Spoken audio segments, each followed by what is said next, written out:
என்னோட ஹஸ்பண்ட் மாதம்பட்டி ரங்கராஜ் வந்து காண்டாக்டில் இல்லை. இந்த குழந்தையும் எனக்கும் ஆன ஒரு இதுக்காக நான் ஃபைட் பண்ணிகிட்ருக்கேன். அதை தான் நான் கம்ப்ளைண்ட்டாக உள்ளே வச்சுருக்கேன். நான் இப்போ வந்து ஒரே நிமிஷம் இருங்க, நான் வந்து அட்ரஸ் பண்ணுறேன்னு சொல்லிட்டேன். நான் கண்டிப்பாக எல்லாரையுமே அட்ரஸ் பண்ணுவேன். இப்போ என்னன்னா, அவர் என்னை ஏமாத்திருக்காரு. இந்த குழந்தைக்கான ஒரு பதில் வேணும். அவர் தான் இந்த குழந்தையோட அப்பா. அதை வந்து அவர் வந்து எனக்கு ஒரு பதில் சொல்லணும்.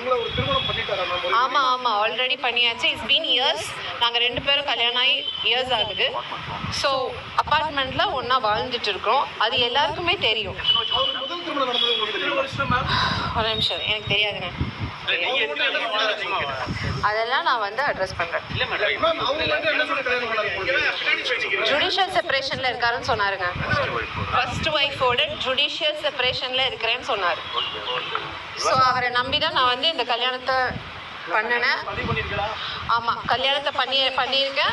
இப்போ வந்து ஒரு 1.5 months there is no communication, no contact. So அதுக்காக தான் நான் ஃபைட் பண்ணிட்டு இருக்கேன்.